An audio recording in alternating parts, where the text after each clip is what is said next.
Bah écoute, merci David de m'accueillir ici chez toi. Donc David, je te laisse te présenter parce que ça c'est quand même toi le fondateur de tout ceci. Oui, alors David Robert, je suis donc fondateur de la marque Léon, puis Sauvage et bientôt Léonard. Voilà 7 ans que nous officions et nous sommes installés dans les Vosges, dans une petite bourgade cité de caractère à Senones. Alors pour ceux qui n'ont pas encore vu, il y a quelques temps j'ai sorti une vidéo visite de l'atelier par Thomas, donc le responsable communication et commercial en fait qui est là pas très loin là. Qui se cache derrière les poteaux mais qui est en train de surveiller de son œil de lynx notre interview.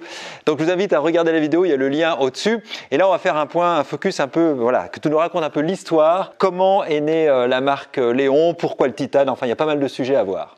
Alors la marque Léon est née d'un constat, c'est que j'ai travaillé dans l'artisanat du cycle il y a très longtemps chez Ferraroli, des cadres acier, donc début des années 90. Et puis j'ai fait une espèce de voyage spatio-temporel où j'ai plus fait de vélo parce que j'ai navigué sous d'autres cieux, notamment la grande distribution. Et je suis revenu dans le vélo il y a 8 ans maintenant, en cédant mon ancienne activité et en prenant part à des compétitions.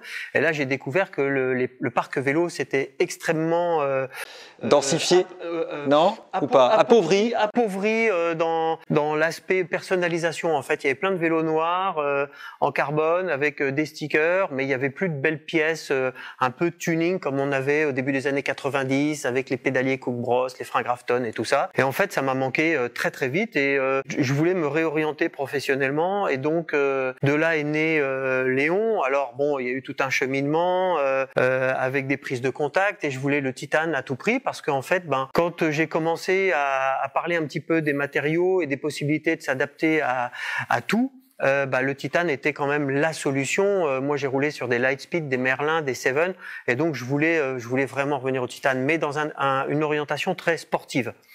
Et Léon, pour aller jusqu'au bout de la présentation, parce que beaucoup le savent, mais j'ai eu 2 filles et à chaque fois, si ça avait été des garçons, ça aurait été Léon. Alors il y a 20 ans. Donc là, c'est un peu ton bébé, ouais, c'est ça. Voilà, donc l'entreprise, d'où le nom. Tout le monde était content que j'ai eu des filles. donc voilà, donc finalement, tu as quand même un garçon qui est une entreprise. C'est ça. Voilà, et donc le deuxième garçon, tu l'as rappelé Sauvage, c'est ça, non? Alors peut-être pas, mais j'ai une de mes filles pour le coup qui travaille avec moi, donc voilà. C'est un bonheur. Donc tu as un peu évoqué ce choix du titane. Alors beaucoup de marques s'étaient développées, mais il y a quelques années, c'est vrai que tous les vélos finissaient par se ressembler, en gros avec les mêmes géométries, les mêmes matériaux, etc. Avec un côté un peu triste. Et grâce, je trouve, au gravel, qui est un peu la thématique de ma chaîne, comme tu le sais, c'est vrai qu'on a un retour aussi chez vous, mais également globalement d'une approche de matériaux plus authentiques, plus vivants. C'est ce que tu as voulu aussi initier au travers de ça? Oui, nous on a voulu, j'ai voulu au départ relancer c'est prétentieux, mais relancer le titane avec une image qui cassait complètement les codes qu'on avait à l'époque parce qu'on faisait des vélos très légers mais qui étaient très souples, très mous. Voilà. Tout le monde parce que le titane avait un peu cette réputation. Voilà, et moi j'avais roulé sur des titanes il y a très très longtemps. À l'époque c'était des vélos vraiment taillés pour le confort. Quoi. Oui, voilà. Et qui ne correspondaient pas en fait à ma pratique qui était un peu plus sportive à l'époque. C'est ça, un Lightspeed Ghizalo extrêmement léger mais presque inroulable tellement il était souple. C'est un super vélo et d'ailleurs tout le monde s'est remis en question sur le sujet. L'idée c'était vraiment de faire des vélos extrêmement sportif, avec des géométries très engagées, très modernes, mais profiter de la qualité naturelle du titane. Alors nous, on a 2 marques, tu l'as compris Stéphane. Il y a Léon 88 avec le sur-mesure où on adapte les diamètres de tubes au client pour régler la rigidité et le confort. Donc là, ça c'est vraiment un savoir-faire propre à Léon. Au monde, on n'est que 2 à le faire. Tu vois la mer Non mais je vois les Vosges qui sont pas loin vu que cet après-midi on va les rouler et je vois le soleil qui arrive comme quoi il y a du soleil dans les Vosges. Il fait toujours beau dans les Vosges. Il fait toujours beau dans les Vosges. Et donc en fait voilà, nous sommes 2 au monde avec ce savoir-faire Seven et nous à adapter les diamètres de tubes au poids et à la pratique, et Sauvage où on choisit un diamètre de tube par défaut pour tous les vélos. Mais ce sont toujours les mêmes qualités de tubes, double butée, donc des tubes très haut de gamme, avec des tubes en 3.2.5, en 6.4 selon les contraintes sur le cadre.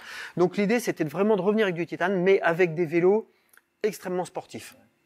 D'où aussi, en tout cas moi dans l'essai que j'avais eu du Monstre, oui.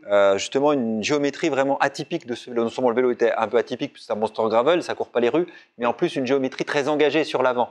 Oui. En fait, tous nos vélos sont toujours des géométries relativement engagées. On n'a pas de vélo juste de balade, entre guillemets. Il faut que le vélo procure des sensations. C'est pas, pour prendre un terme actuel, c'est pas l'ADN de l'entreprise. C'est pas l'ADN de l'entreprise. Elle est plutôt sportive. Tu as bien analysé le comportement du vélo avec le centrage des masses, qui est quelque chose de très redondant entre les deux marques.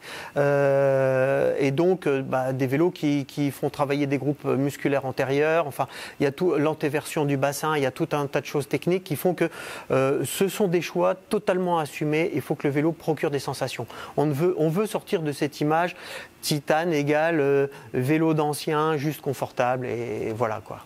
En tout cas, c'est vraiment l'impression que j'avais eue sur le Mons. Donc, tu disais deux entreprises, une troisième qui va, enfin deux entités, une troisième qui va arriver.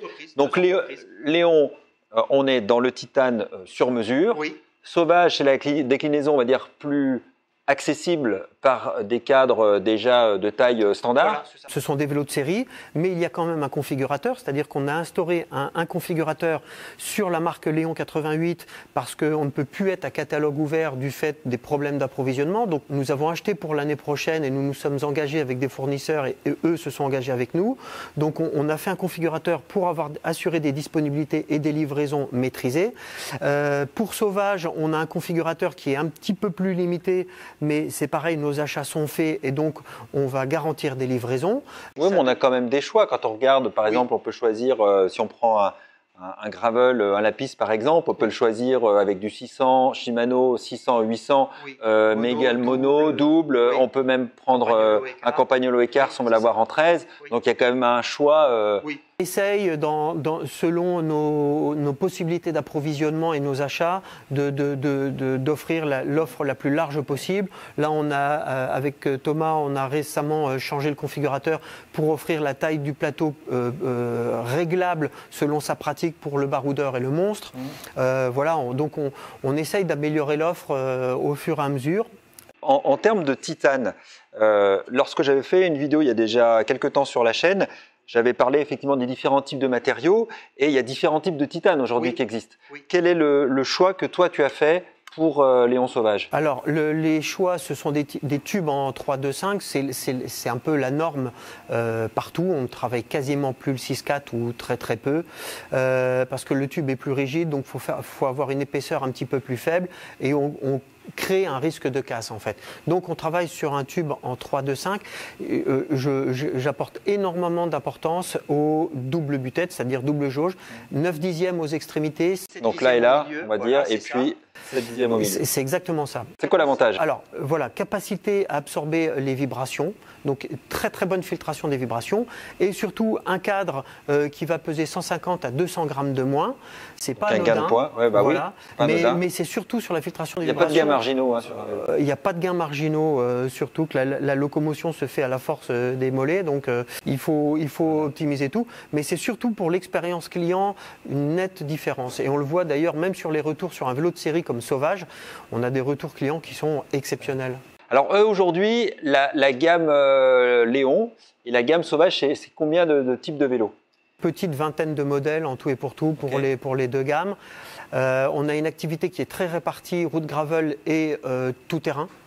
Notamment avec l'arrivée des vélos Monster sur la partie où on s'engage beaucoup depuis plusieurs mois. Oui, mais c'est quelque chose que tu as cru, parce qu'aujourd'hui, les marques qui font des Monsters, on les compte, oui. C'est pas légion en tout cas. Alors nous, on a une expérience quand même parce que on a des parts dans une entreprise qui s'appelle Birklo aux États-Unis. Et donc en fait, on est très présent sur le marché du Monster aux États-Unis et on croit énormément au marché du Monster en France. Et donc on a des vélos, on a une gamme qui est quasiment complète maintenant chez Sauvage et chez Léon sur le marché du Monster. Le Monster sportif, comme tu as essayé. Comme celui que j'ai essayé le Monstre. Voilà, et le baroudeur qui est le vélo vraiment typé bikepacking qui représente des ventes énormes chez Sauvage. Qui est le vélo idéal pour quelqu'un qui veut faire une gravel to braise, qui veut faire French Divide. Mais on se rend compte aussi que ce vélo-là est très capable, vraiment bien sur des parcours même relativement roulants. C'est clair que la route n'est pas son domaine de prédilection. Mais sur des on est d'accord, c'est ce que j'avais constaté, mais sur des pistes roulantes, ça marche. Mais il fait le job. Ça fait le job, oui, oui. Et on reste sur des poids très contenus parce qu'on essaie de faire un montage intelligent qui fait que le vélo se trouve souvent autour de entre 9,2 et 9,8 selon la taille du carbone. Ce qui est rien quand on a des roues de 29 pouces et une fourche, une géométrie telle que de ce vélo, quoi. Tu l'avais noté, quand on est à côté d'un Monster, ça en impose. Ah ouais, ça en impose. Quand je l'avais sorti du carton, il m'avait apprécié. Je dis, oh là là, mais il est énorme ce vélo. Oui. Et quand j'étais monté dessus, les pieds touchaient à peine par terre, tu sais. Ça, donc, ça. Mais une fois qu'on l'a en main, on est vite bluffé. Donc 2 marques aujourd'hui, mais une troisième qui est en mouvement. Tu peux nous en dire quelques mots, même tu peux pas livrer tous les secrets encore, mais en tout cas quelque chose qui se profile. Léonard est notre bébé qui est en gestation depuis. Donc tu as un deuxième enfant finalement après Léon. Alors Léonard, pourquoi Léonard en fait? Voilà, ça commence comme ça. C'est Léon Atelier Recherche et Développement. En fait, donc Léonard, c'est quelque chose qui me tient vraiment à cœur. Donc c'est une marque qui existe depuis mars 2020. On a mis à profit le premier confinement et l'idée c'était de faire un vélo au début 100% français. Ça sera difficile parce qu'on n'a pas trouvé en France l'imprimante 3D qui est capable de nous imprimer avec le niveau de finition voulu. Donc on va faire imprimer en Allemagne. La fibre de carbone sera française parce qu'on va l'acheter, on va acheter des chutes chez Airbus. Donc un vélo pour décoller alors? Oui. On va dire. Ouais, c'est un mauvais jeu de mots, il était facile, Je veux pas rentrer dans le truc de qualité aviation, parce que ça, je l'ai trop entendu dans le... Ouais, bah, c'est souvent ce qu'on dit pour le titane, parce que c'est un matériau qui est beaucoup utilisé dans l'aviation. Ouais, mais c'est insupportable, j'ai horreur de cette comparaison. Voilà.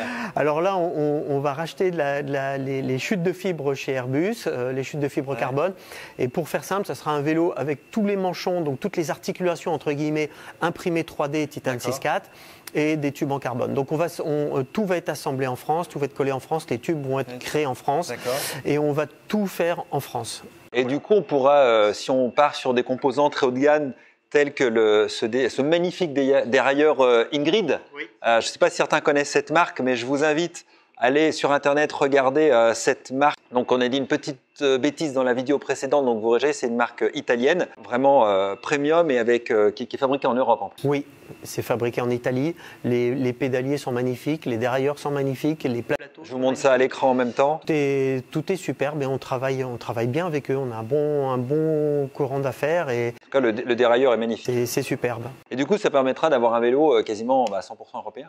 Voilà, alors l'idée, ça va être déjà de proposer des vélos complets, d'avoir une expérience client ultime, parce qu'en fait, tout va être imprimé et les tubes carbone vont être fabriqués en fonction du client, de son poids, de sa pratique, et on va proposer des montages complets. Alors, je ne promets pas des groupes que 100% européens. Non, mais c'est une possibilité. Parce qu'en fait, on a l'intention de monter des vélos avec du SRAM, et du Shimano, et voilà, des choses comme ça. Mais il y aura une préférence faite aux pièces européennes. D'accord. Et alors, pour terminer, l'horizon, Léonard, c'est peut-être difficile aujourd'hui de t'engager, mais on peut espérer ça quand? Oui, 2022, oui, c'est ça.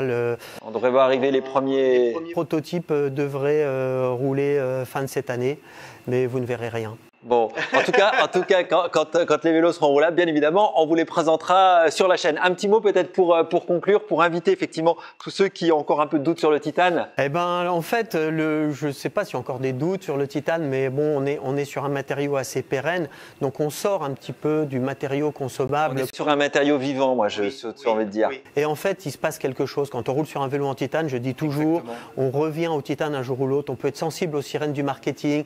On voit des beaux vélos en carbone, avec des belles formes, des discours marketing qui vont avec, et on se rend compte que finalement des choses simples fonctionnent parfois très très bien quand c'est bien fait et un peu réfléchi, et il y a un affect très particulier avec le titane. Donc une fois qu'on l'a essayé, en fait on est cuit. En fait, ce qui est vraiment appréciable, alors je sais que même s'il y a quelques titanes que vous n'avez pas, ce qui est quelque chose assez rare, c'est vrai que le côté quand même brut, industriel de ce titane. Alors en plus, tu as plutôt choisi un titane brillant, parce qu'il y a d'autres marques qui vont sur des choses polies. Ouais, moi j'ai une petite préférence pour celui-ci, mais ça c'est tout à fait subjectif et personnel. En tout cas, merci beaucoup de m'avoir reçu. Pensez à vous abonner à la chaîne, pensez surtout à suivre Léon sur les réseaux sociaux. Il y a toujours plein de photos, puis ça c'est grâce à Thomas qui est en train de manger derrière la vidéo, mais là ça personne ne le voit, mais comme ça je vous donne les coulisses en même temps. Voilà, que vous avez vu dans la vidéo précédente. Un mot pour conclure? Eh ben, c'était très sympa de te recevoir dans les Vosges. C'est une vraie démarche déjà, de venir nous voir, voilà. Passer les montagnes, passer la météo, le brouillard et finalement avoir le soleil. Voilà, mais l'épreuve en valait la chandelle. Allez, à très bientôt. Pensez à vous abonner, pensez à mettre des commentaires. Si certains roulent avec des vélos Léon ou des vélos sauvages ou même d'autres vélos, mettez en commentaire ce que vous en pensez. Si certains roulent sur du titane, ça m'intéresse vraiment beaucoup de partager. Passez une très bonne semaine. Je vous dis à très bientôt. Lâchez un petit pouce bleu, des commentaires sur les réseaux. À bientôt. Ciao, ciao.